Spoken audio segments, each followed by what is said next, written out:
for this opportunity to let me share my story. Awesome. All right, Judy. I'm Judy, and my 23-year-old son, 13 years ago, was helping a friend fix the car. Friday afternoon, in a hurry to meet his fiance, they didn't jack up the car properly, and the car fell off the jack, and he was underneath. So he was, said, brain dead 24 hours later. I've been very fortunate that I have met 3 of his recipients, and I've had letters from 4. I brought 2 of the letters with me, so I would like to share them. I'm in contact with the other 3 families on a very close basis. Billy's liver recipient is living in Italy, and I was invited to come to Italy to meet the entire family, which was, I can't even describe how overwhelming that was. And his letters are long and detailed, so I'm not going to read those, but just changed my life. There's no other way to describe it. I've wrote some notes here because I get very nervous. When I wrote my letter to Billy's recipients, we were told to wait a year. So on Billy's first anniversary, I mailed my letters to Gift of Life. And it was maybe 3 or 4 months later when I finally received my first letter. What I wanted them to know was, I wanted recipients to know who Billy was, what he was all about. And Billy was a fireman, a volunteer fireman. So we talked about what would happen if he was ever involved in a fire and he was killed. So he wanted to be a working donor. He made that decision on his own. We just honored it. So I don't feel like I did anything. He did it on his own. We wanted to know who the recipients were. We wanted to know about you, about your family, how the transplantation was working for you, and how you're doing, how your family's doing, how it impacted your life. We also wanted to know, were there any changes in your life? Like when we met the heart recipient, he said he never liked the cheesesteak, now he loves them. So we had a lot of laughs about that. We just wanted to know how you were doing. We also wanted you to know that we're at peace, knowing that Billy's legacy of helping others was still going on. So I'm going to read 2 letters. One is from Mildred.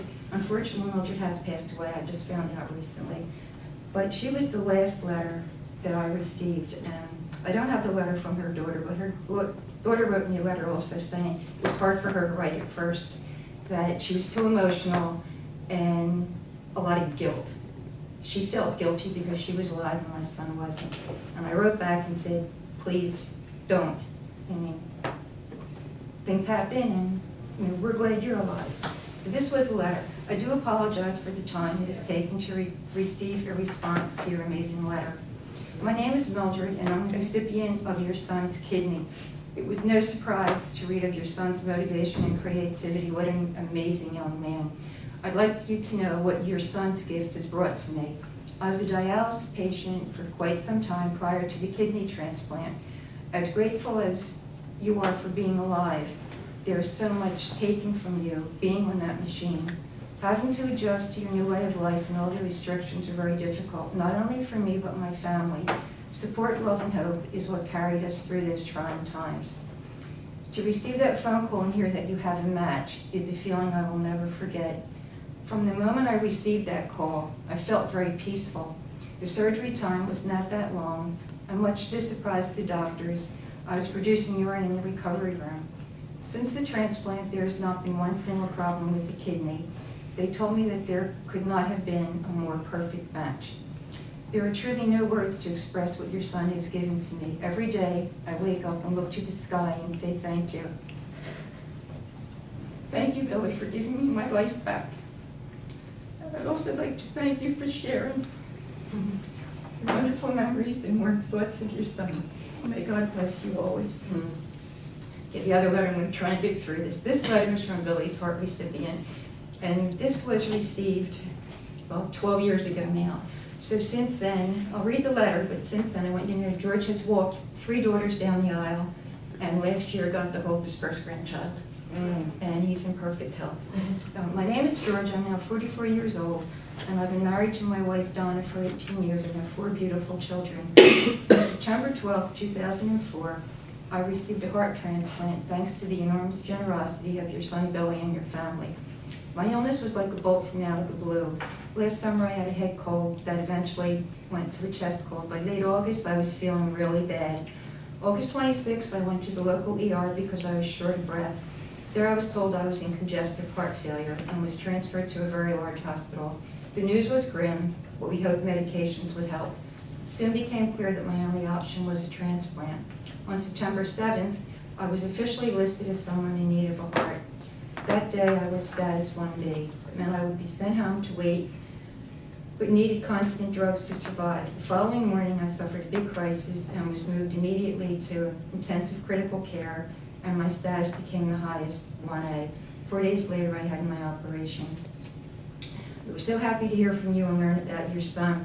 Our greatest concern is that we could never fully express with words the overwhelming gratitude that our family feels. Without even knowing who any of you are or your names, we have thought of you daily since that day. We also want you to know that we are sorry for your loss. I hope you were able to find some comfort in knowing that your miracle baby has continued to create miracles. It has been almost 7 months now since my surgery. I'm doing very well.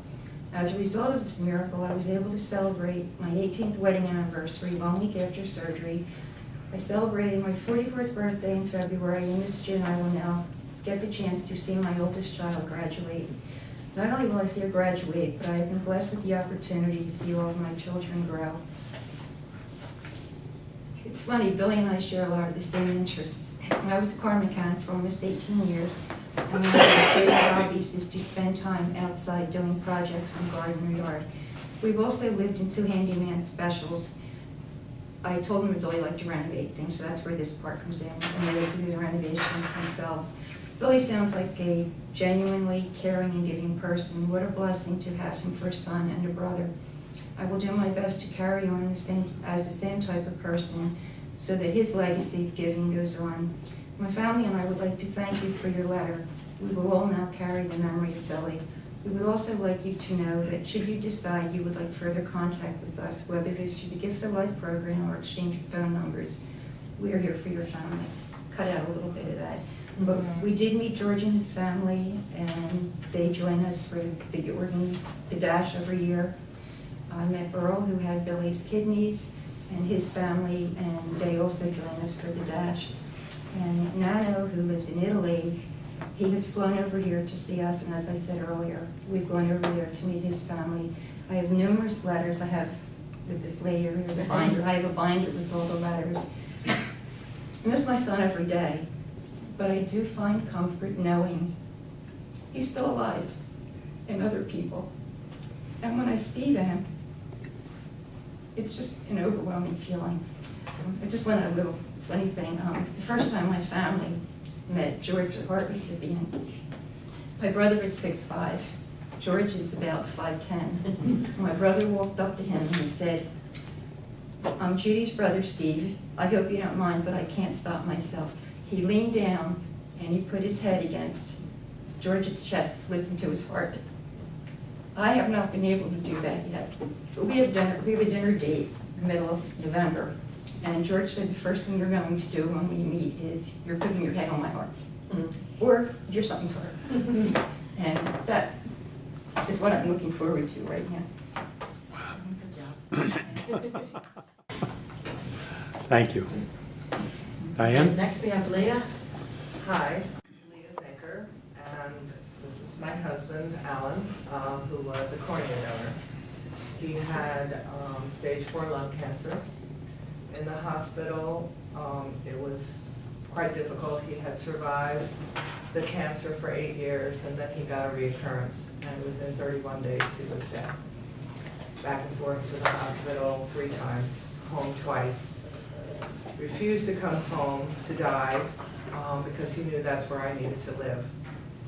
It was a very traumatic time in my life. And the only good thing about it was that his surgeon called the gift of life to find out if he could donate his corneas. And we cried tears of joy instead of sorrow when we heard that news.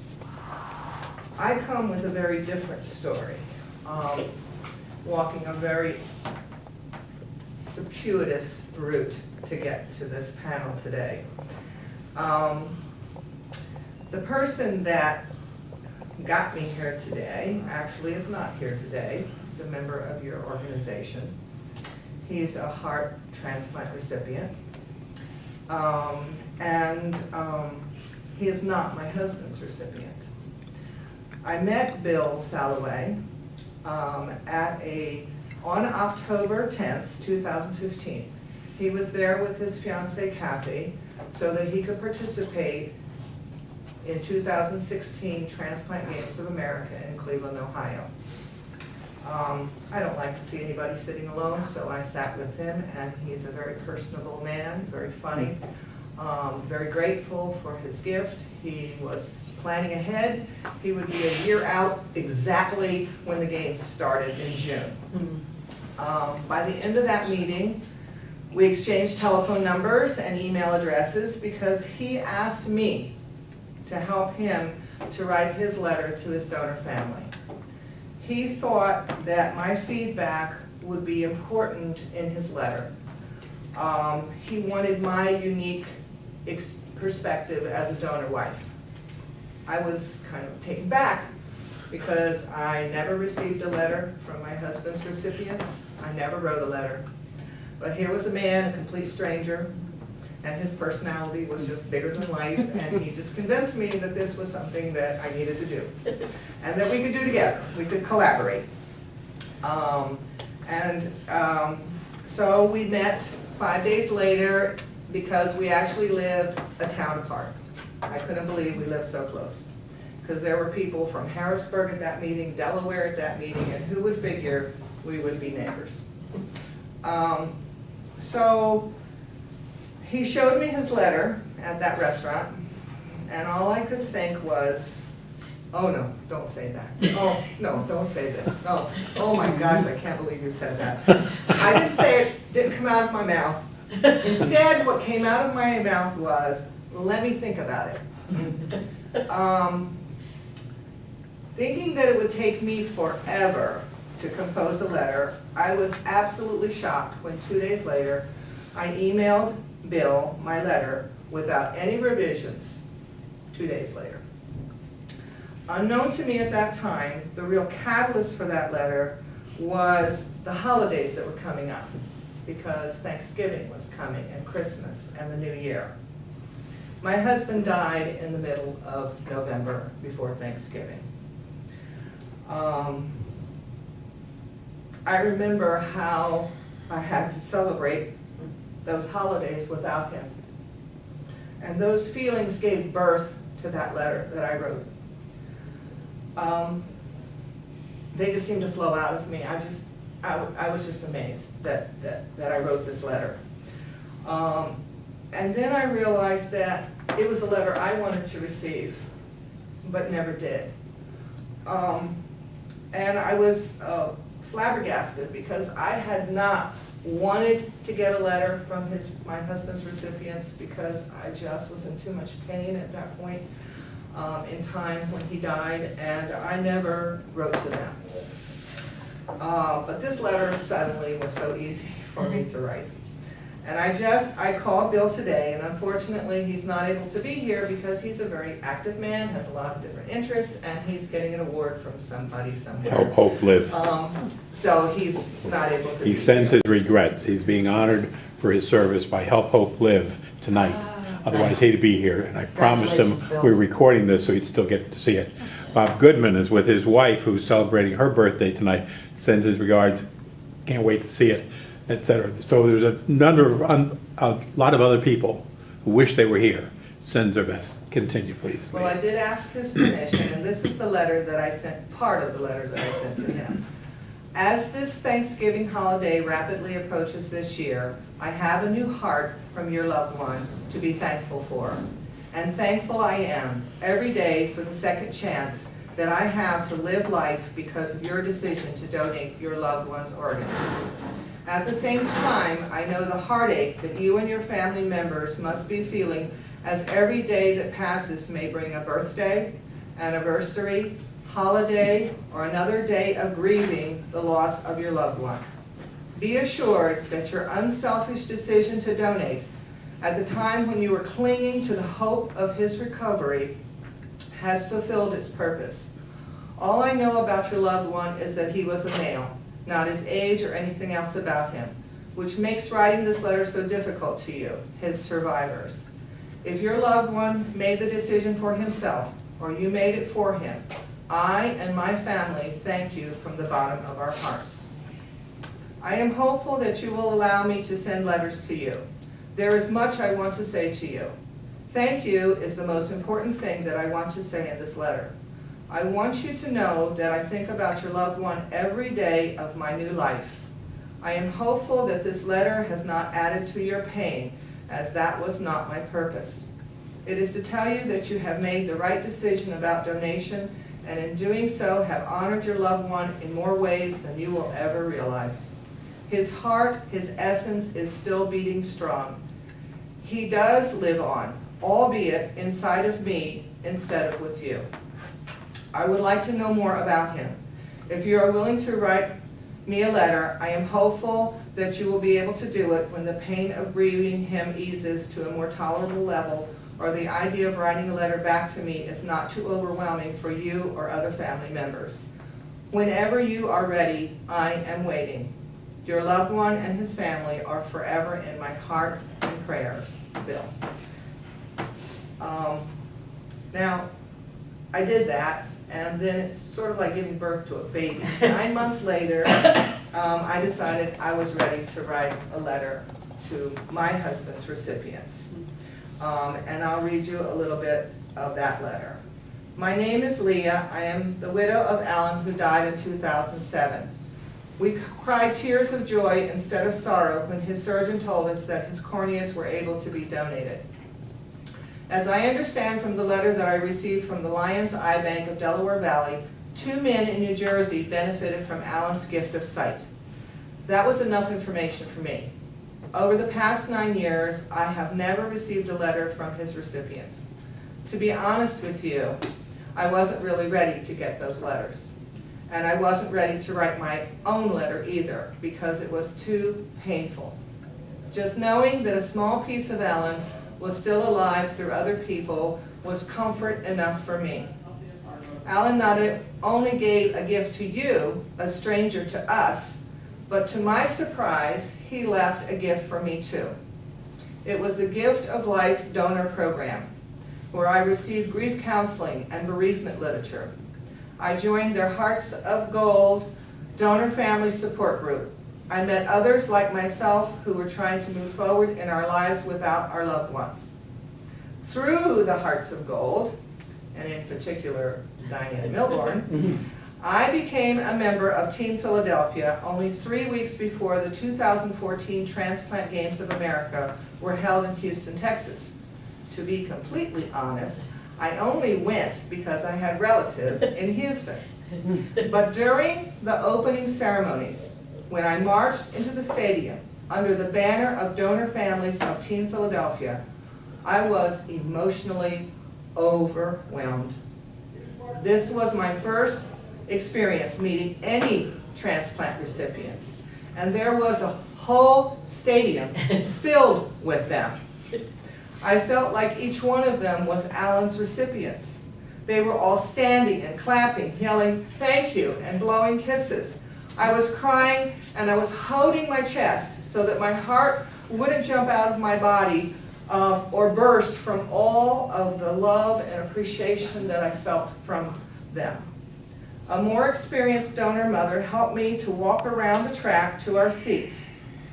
It was a very powerful memory, one of the most precious since my husband had died.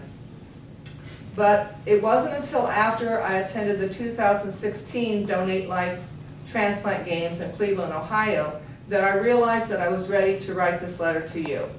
It is only fitting that I write it to you on today's date because it is our grandson's birthday. Alan wanted desperately to become a grandfather, and that wish was granted a year and a half before his death. I want to tell you more about my late husband, his wonderful and wacky sense of humor, his hobbies, his business, and his family. But I can only do this if you write back to me, which I hope that you will. I have learned that many recipients feel guilty that someone died so that they could receive a transplant. I tell them that my husband didn't die to give them something. He just died. He died from cancer. And he made it easy for me to say yes to donation during the most difficult and highly stressful time of my life. All that I had to do was honor his final wishes, and I'm so glad that I did. Also, I realize that it must be just as hard for you to write a letter to me. Saying thank you may seem too inadequate for the gift you received, but it is really enough for many donor families, including myself, no matter what amount of time has passed. I only want you to know that I'm ready to receive your letter if you are ready to write to me. And I sent that letter through Laura and her team at the Gift of Life donor program. And when I showed this letter to Bill, I mailed it out already before I showed it to him. And he asked me, well, what do you expect as a result of writing the letter to your husband's recipients? And I was just like flabbergasted. I was like, what do you mean? I really didn't know what I expected. But what I was hoping for was a letter in return. That was a year ago, and I have not received a reply, which is very disappointing to me. But I understand because of how long it took me. Bill gave me permission to tell you what has happened after he wrote and received several letters from his donor family. They are setting up a meeting with each other in the near future.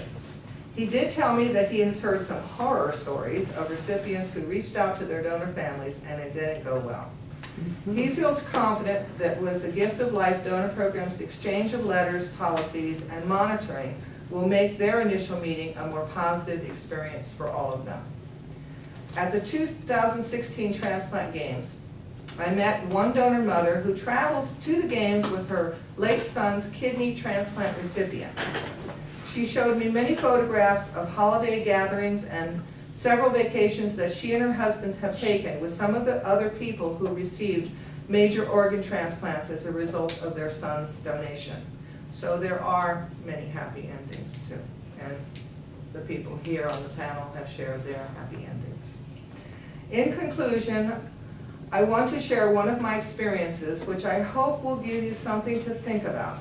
Something that may be contributing to the lack of correspondence from recipients to their donor families. In my YMCA Silver Sneakers chair exercise class, I saw an older woman with a Gift of Life Donor Dash t-shirt on, and I was really curious. She told me that her grandson, Derek, is a heart transplant recipient. Then she told me something even more surprising. She said that her husband had 2 cornea transplants, the first one in 2007, the same year that my husband died. But they weren't a match. So I decided I would share my story about Alan. When I asked her if her husband had ever written to his donor family, she said that his surgeon told them that they had gotten the corneas from a cadaver. I was appalled at the use of that medical term. They said that it made them feel that it wasn't a person who died and wanted to be a donor, but a cold, dead body, a non-person, someone who no one grieved for, that wasn't loved, that somehow donated their body to science because nobody cared. As a result, they never even thought to write a letter. What a difference one word makes. Perhaps some of you here tonight, or those of you who will see this podcast, can educate the medical profession that you are in contact with through your transplant centers, that to use the word donor instead of cadaver. Doctors can communicate to other doctors using medical terms, but they should never use them with lay people. I had another experience with a woman in the pool who was getting a bone or tissue because she had problems with her legs. And she said she didn't want bone and tissue from a cadaver. I went into orbit. I couldn't let it go. I started crying and breaking down, and I said to her, no, that was a person who was alive, that people loved, who donated.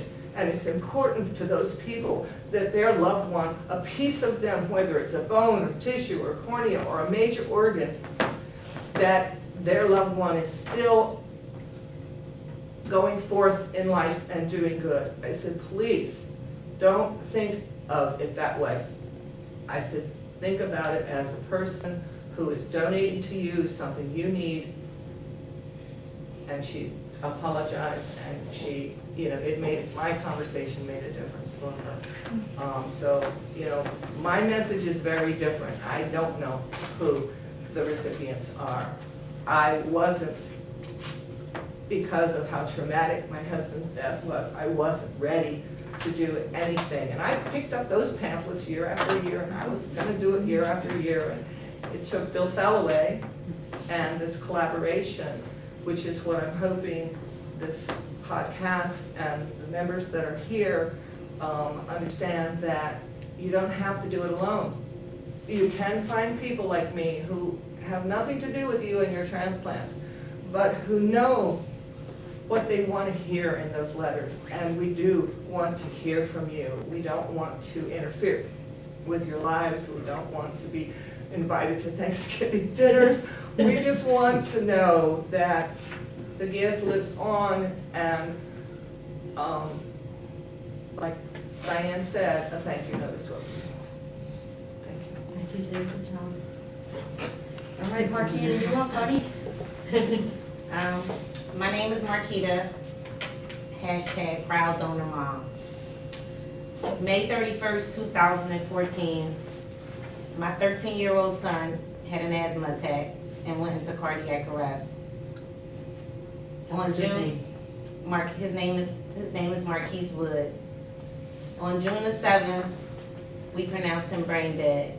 As I sat in the hospital, I remember the conversation I had with Marquise and my other son, who's 22 now.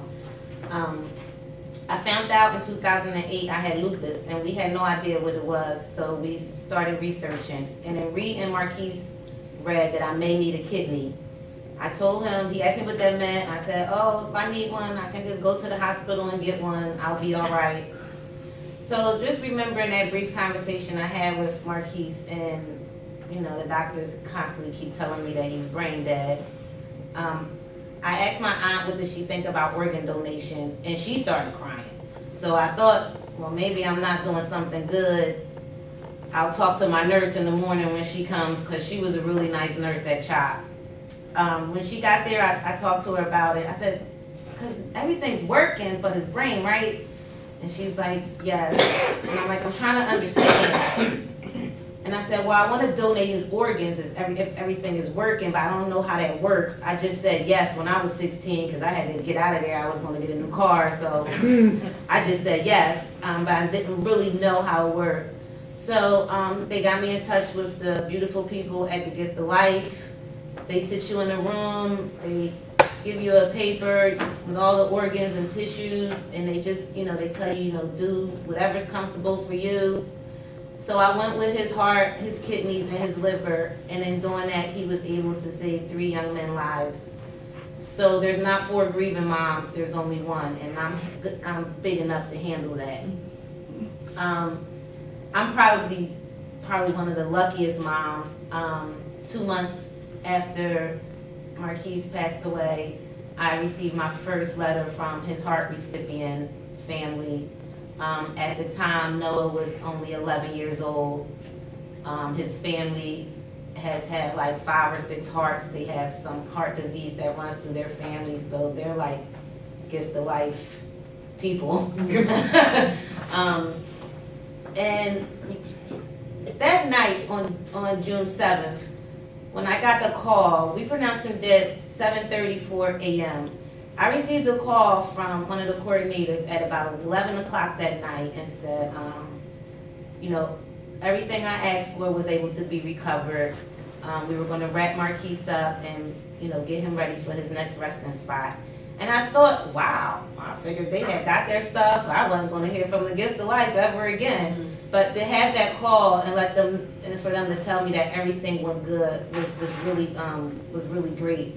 But before that 2 months, when I received a letter from Noah's family, about 3 weeks prior to that, I got a letter stating that, you know, his heart went to a young man, his kidneys also went to another young man, the other kidney and liver went to another young man. So they tell us briefly that information. And that was fine with me. I was good with that. I knew that somebody was walking around, getting ready, had the best heart ever, because Marquise, the best kid ever. So I knew somebody, you know, I knew these kids were going to be great, and it was fine with me if I didn't hear anything. That letter itself was just great. So when I got home one day and I see this letter from Gift of Life, and I'm thinking, oh, maybe they're just calling, you know, sending me a letter to say hi. And it was from my heart recipient's family. Like I said, he was 11 at the time. And just for her to say, it's been 2 months and we haven't been back to the hospital, whereas he was in the hospital like weekly. You know, that made me smile. I'm like, well, I know this kid's never going to be in the hospital. I mean, he has the best heart ever now, so you guys are going to be good. But she, you know, she wrote me a nice letter, worked me to tears, just knowing that, you know, this young man is going to be able to do everything he should be doing at 11 years old. Every day makes me smile, which keeps me from crying, knowing that this young man is doing everything he should be doing. 2 months. The next year, it was coming up on our year, but we did the donor dash. We decided to do the donor dash. Through those months, Noah's mom and family and us, we were communicating through the Gift of Life. So we had to send about 2 or 3 letters, cards. I hate writing letters, I'm telling you. My hands hurt anyway, I got bad hands, and I think typing is not really informal, but, you know, that's the wave of our future now. So I go get cards, I send cards, you know, Hallmark can say good things for me. You know, you can find a great card to send, you know, it doesn't always have to be like so formal, right? It's just a card thinking about you, you know. I love holidays. My kids will always have big stuff for holidays, Valentine's Day, you know, baskets and stuff. So I sent, you know, Noah card, you know, just happy Valentine's Day. So about 2 months before the donor games, we had decided we were going to meet, you know, we'll try to get some time in during the summer. Well, the donor games come, and I have Marquise shirt on, and me and my family, we've already walked, and, you know, we're just sitting resting. It was our first time. We were like really overwhelmed to see so many people, you know, caring, and people, recipients there, and donor families there.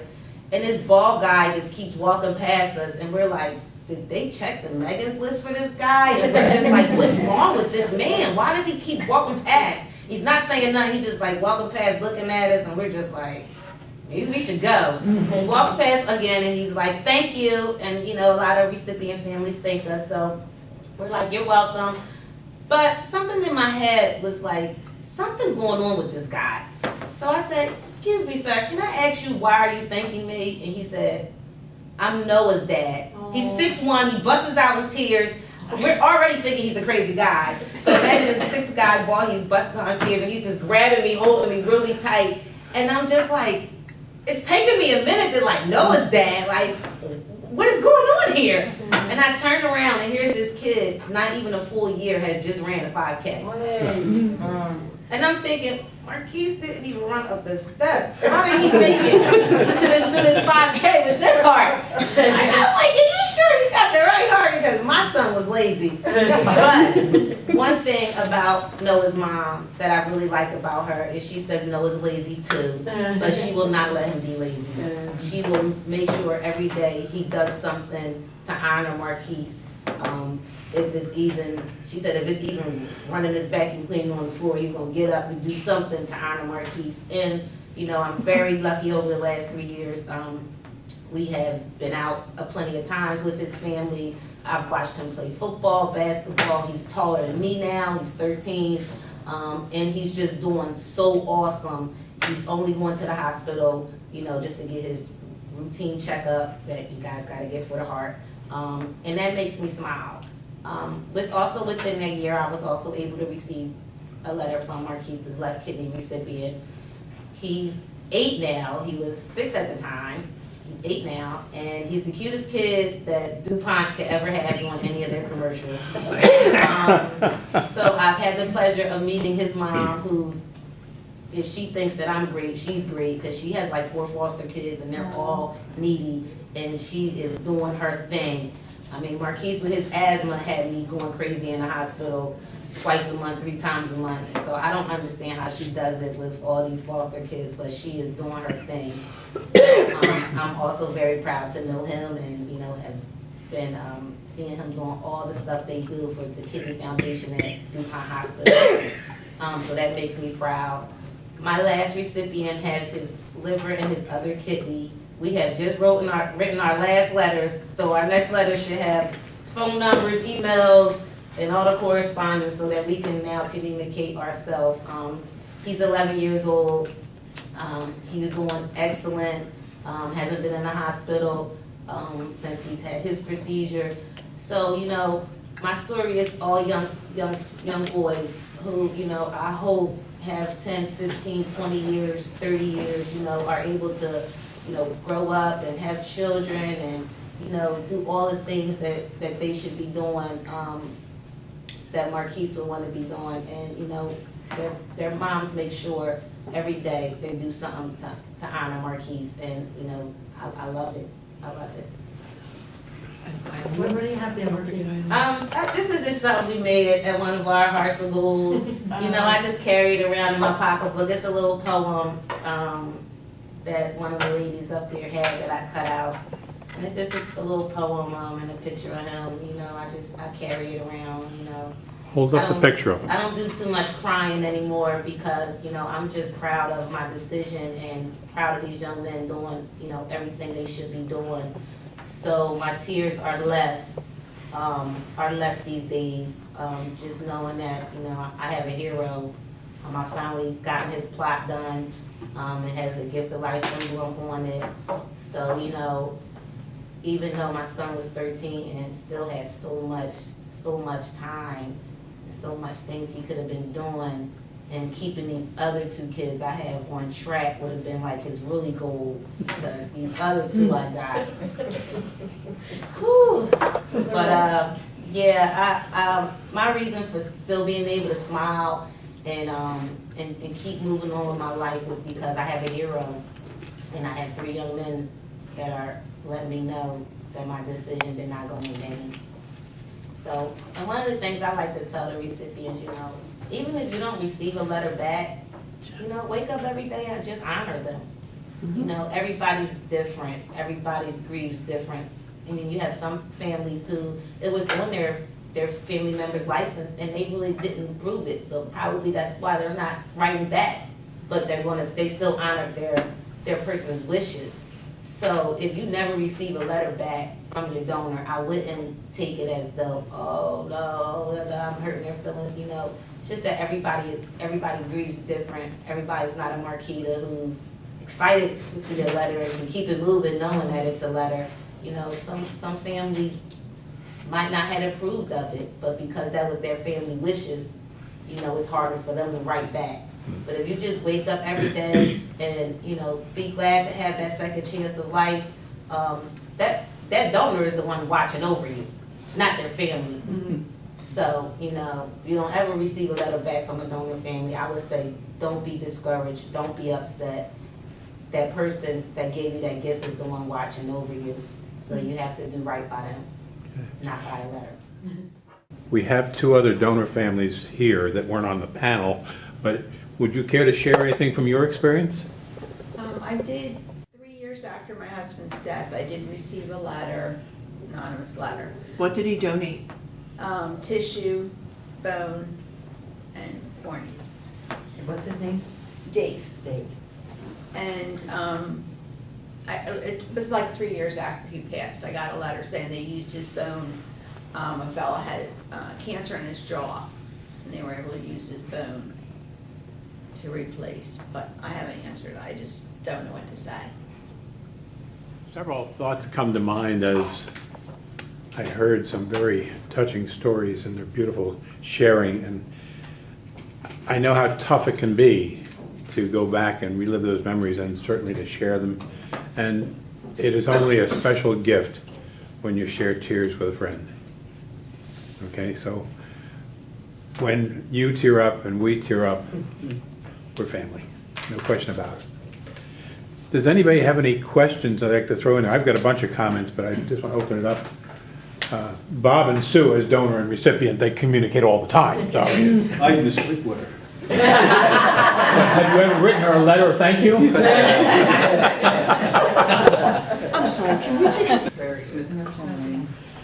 A couple quick thoughts. One, a number of years ago, I was contributing an article to the National Kidney Foundation's donor newsletter. And I offered to put together an article about why they didn't write. And I based that on doing a survey of recipients as to why they didn't write. And I got to say, the article really wasn't my article. I mean, it was using their input. It came out great.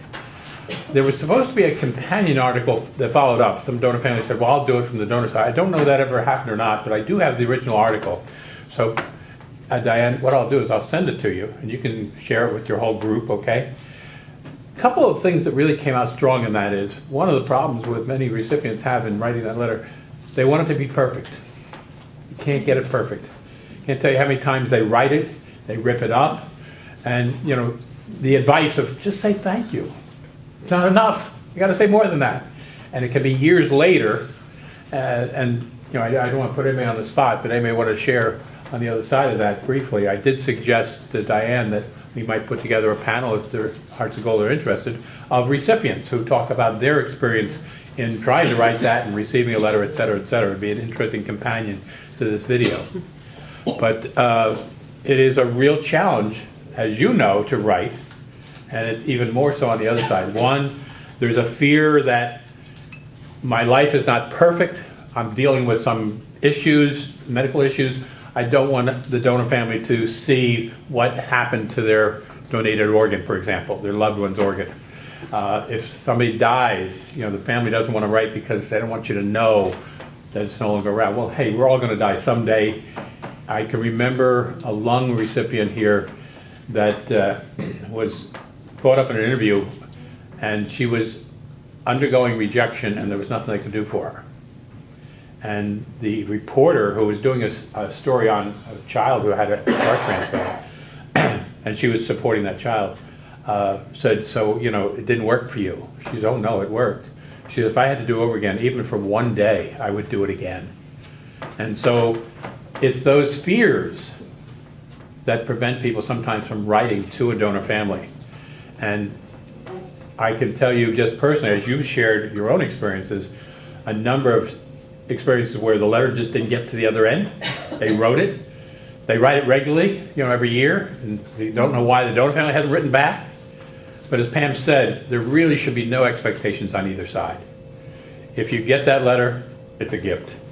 If you don't get the letter, don't try and figure it out, just keep writing.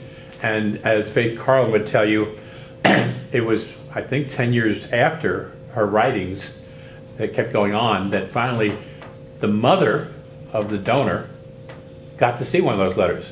All along, the family had been sideswiping them because they didn't want to hurt the mother.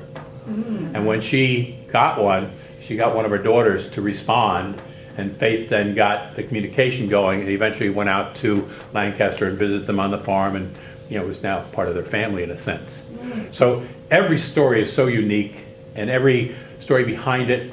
I've got a sister who's all heart, and she's been writing to my son, and he hasn't been responding. He must be mad at me. I don't know what I did wrong. Hey, maybe you got the wrong email address. Oh, it could be. It was. Yeah. I mean, you don't know what's going on the other end. So write without expectation. If you get it back, by all means, react any way you want. You know, respond again, whatever. But don't expect to ever hear again. If you do, be thrilled like you are. And that's the beautiful sharing. I hope that's the message, that people will see this up on YouTube and get some inspiration from it.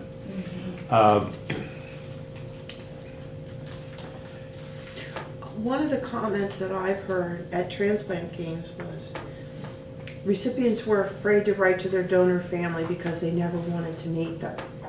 And they were afraid because of all the media, especially at the transplant games, because if your recipient is an athlete there and you're on a team, boy, they're just following you around like flies on manure.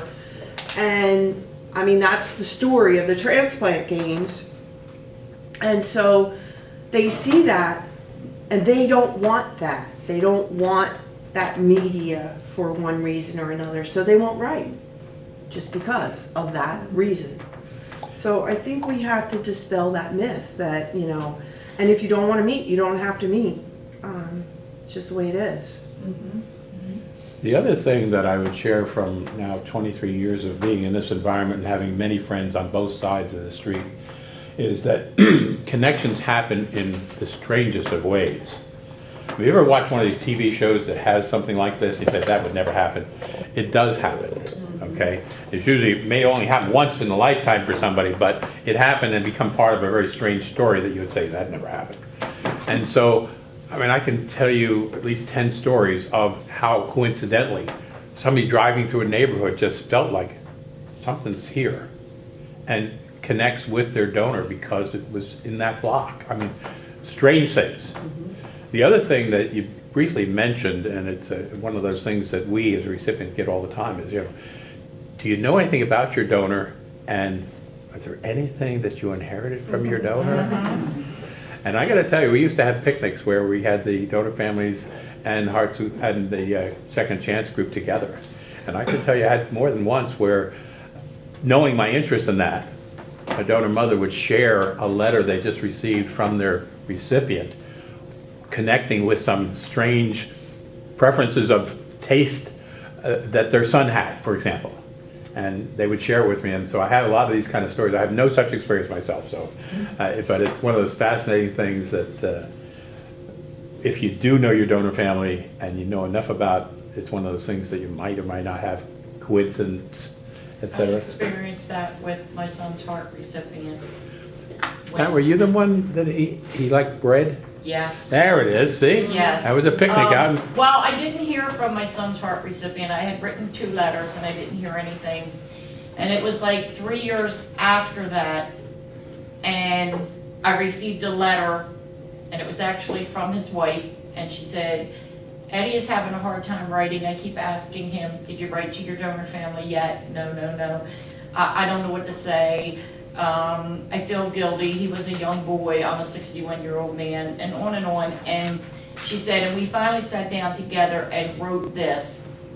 And so I was really excited, and they wanted to meet me. We, wrote a few letters back and forth, and then they wanted to meet me, and so I wanted to meet them.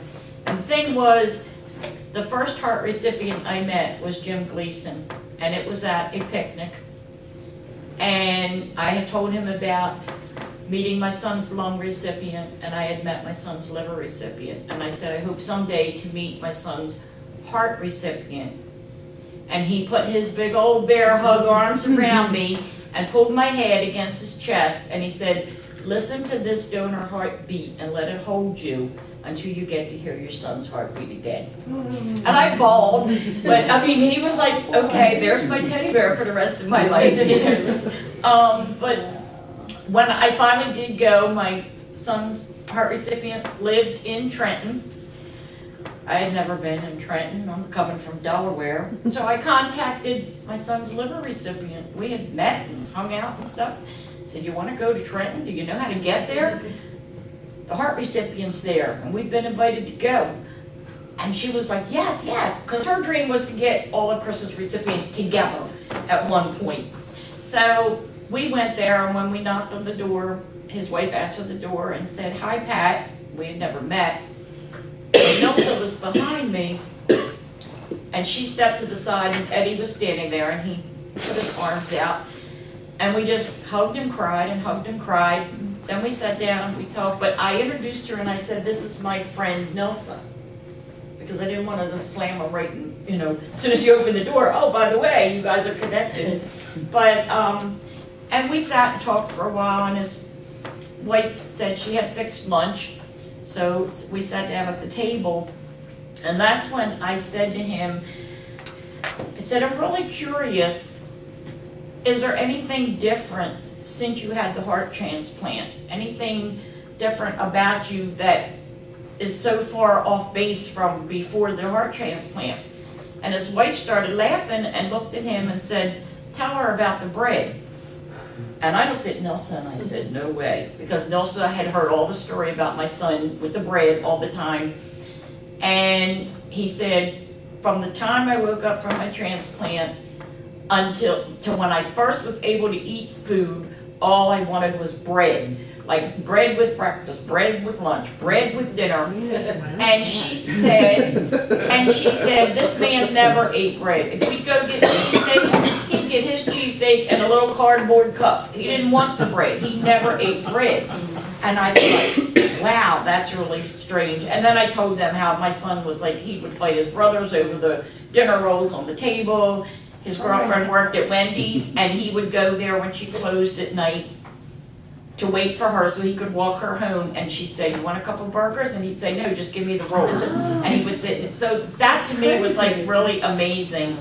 But my only other thing that I wanted to say is back to where Pam was talking about the donor ceremony. My first donor ceremony I went to was in 2000. Had no idea what to expect. I had been to 1 or 2 Hearts of Gold meetings. Didn't know anybody. Was petrified. But I wanted to go see what it was all about. And I walked in, and I probably only had seen Pam maybe 2 or 3 times here at Gift of Life at a Hearts of Gold meeting. And she said, who's here with you? And I said, I'm by myself, because my kids didn't want to come. And she said, no, I'm sitting with you. And she came and she sat with me through the whole thing. So I want to thank both of you for that. Thank you. I went to all 5 ceremonies for 4 years in a row, Oh, God bless you. Wow. just so people wouldn't sit by themselves. Oh. That's so sweet. Well, it made an impact on me, because you didn't know me from Adam, you know? Now she wishes she didn't. One other thing that Pam just reminded me to share, I am in contact with my donor's family, and I do know the story of Roberto through a surprise that was arranged really with Pam's help with doing the research at one of the transplant games, where Gilberto, the older brother, came and surprised me, and we got to sit through the donor recognition there. And so we had dinner together, and I can remember asking him, he shared a little bit about his brother, and over dinner I said, you know, whatever made you say yes to organ donation? He says, well, he says, I worked in the hospital, I saw the need, and I knew my brother was a giving person, and he said, what, we got to just bury his organs in the ground? I said, wow, we do a lot of education trying to get people to understand exactly that. He figured out on his own. And so every year I write a thank you letter, and it's more of an update of what's been going on in my life, our lives now. And I have to say, after a number of years, I was questioning myself whether this was bringing back sad memories to his life or not. And just before, this is probably about 2 years ago, he called. Now, we really never had phone calls. He called, and in that brief conversation, he said, I'm so looking forward to your letter again this year. And it was like the weight off my shoulder, right? And so every year, you know, I get out the word processor, my handwriting's as bad as anybody else's, and put some pictures in there to show things. And we had the unique opportunity on vacation a couple years ago to stop by way of Brooklyn, which is where his accident occurred and where he's buried. And we knew, in fact, we have the book of the cemetery, the very famous cemetery over there in Brooklyn, on our table. And so we knew where we were going, and we got there, and just by coincidence, as we were trying to find it in this huge cemetery, Pam knew sort of where we were going. There was a truck there, and we said, can I help you? Ask him. And so we asked, you know, and he said, oh, just follow me. And he took us right there. He said, here, wait here. He went down the row until he found it, came back to down over here, and we were able to take a picture of Pam's flowers from her garden at the tombstone of him and his parents. And and his send that. brother, who made the decision, had not seen the tombstone because he lives in Florida. He had not seen it since it had been done, so he now got to see. Well, a picture of it. Wow. Small world that it is. Everybody try to get this little girl big. Hey. Before y'all call the police on me. I love all y'all all get home Hey, safe. Thank you for having Sharon. us. Absolutely beautiful. Anytime. Absolutely beautiful. I am my Oh, hey, wait. Right behind you. without my clothes. Can't wait to see you. Right behind you. I know, I'm Is it excited? looking A at you. little thank you gift. Oh, thank you. Thanks. Something to read on my plan. We also have Trio Philadelphia put together a children's book about transplant. Do you need one of these for the children? Here. Go get your book. Here, get a book. Go get a book, Maya. Have This something is to based read. on a story of one of our recipients. There you go. And it was done by the children of the recipients. Who came in here on a Saturday, had a pizza party. Susan brought coloring materials and different papers and stuff like that, and each one of them took a piece of the story and drew what they interpreted that to be. And we scanned that, we put it together as a story, and then as it turned out, we looked at it and said, oh, we've got to explain what this is. So now there's a couple pages before the story, and then at the end, it's the end, no, the beginning. And then we realized that we had pictures of the kids doing it, so there's a page of their pictures doing it. And then we have a picture of the family after that. And then we also went on, at Howard's suggestion really, to add activities that parents can do with children. These are children who are involved in a family that's getting a transplant. In other words, the child's not getting a transplant. Right. And so the story of Mommy Can Play Again is really about Molly and her mother, who gets supposed to get a lung transplant. And so in a very children's way, this is probably geared to 6, 7, 8, 9-year-old type. And we've got it in all sorts of libraries. We're in our 4th printing now. And Can I see one for a minute? yeah, we're in our 4th printing, 5,000. and we've never sold one. Okay, we give it away. Cleveland Clinic, for example, asked could they buy 20 of them. We said no, we'll send you the 20. If you'd like to make a donation to help us pay it forward, you're welcome to do that. It costs us about $10 a book to mail out and so forth, and so they sent us $200, which helped us, or no, yeah, 200. And so they help us going forward. So if you would like one of these, I brought a dozen of them with me, and they're strictly there for the asking if you have something. It's also online. So if you go to the TRIO website under resources, you'll find this book electronically, and you can sit there and read it on the screen. You have your child read it. You can print it out yourself, or we have a limited number of copies of these that we give out all the time. The other thing that is part of our tradition, and Susan, would you do the honors as usual? I just have one quick story right Go there. ahead. When I first got involved with Get the Life right after my transplant, a few months later, I spoke with Mary Vetter, the way Pam had, and she said, come to a Liaisons for Life meeting. And it's like, okay, I'm not great around strangers, and but I'll go. I'm interested. I want to learn. And I came in, and two of us come in and sit down together. For both of us, it's our same meeting, and it was me and Pam. And I learned that Pam's a donor mom, and her son was a diabetic, and I'm a recipient, and I was a diabetic until I received a new pancreas. Now, we've all learned how to communicate with one another. I want to say I was mortified, but I was mortified in the sense that, oh my God, what do I say to this wonderful person? How do I? See the look on her face. It was like, I felt awful. And it's the way I think some recipients feel about, writing to a donor family. My God, this woman has lost her son. And I'm sitting here with my new kidney and pancreas, and I'm doing great. All the color left her face. Yeah, it's like, what, how? And now we're did I friends live here? Yeah. Maybe intimidated would be a better word than mortified. Yes, intimidating. The amazing thing is, as president of the organization at the time when they were introduced, okay, I wrote a note to them, a card, after the meeting saying, thank you for coming. I hope to see you at the next meeting. All three of them came back and are still involved to this day. Wow. This is now, how many years later, and I never did that again. It worked so well, I only did it one time, and all three people that got them stayed connected. You say, oh, Jim, that's a best practice. You should always do that, right? Never did it again. Small world that Yeah, it and is. Jim, you don't make too many errors, but when that note, Yes? you thanked me for being a donor family member. I'm sorry? You thanked me for being a donor family member. I would have done that, yep. And I still have the letter. I'm often forgiven He just for... covering all his bases.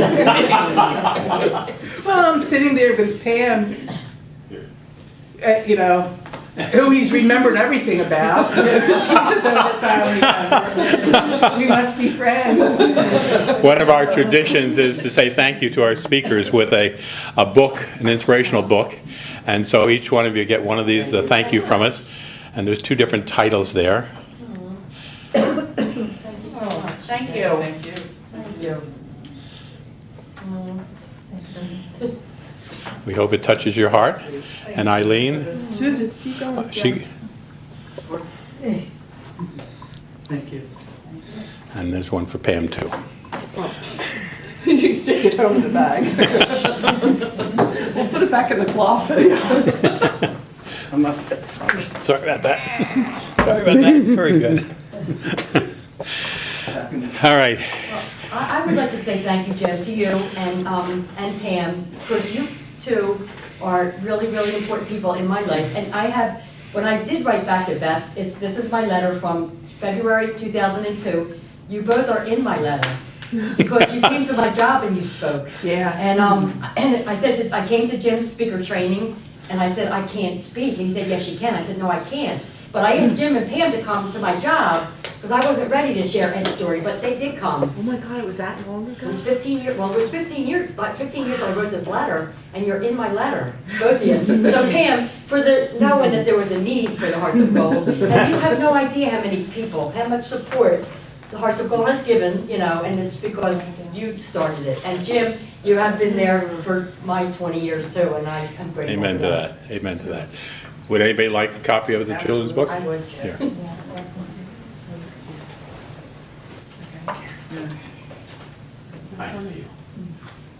Take more than one if you need them. We're just trying to get them out to where people can benefit from it. So it's not like you're... Can I just add something that I forgot to say? Sure. when I was home? You don't have to put me in my That's what you're showing me a picture of. Yeah.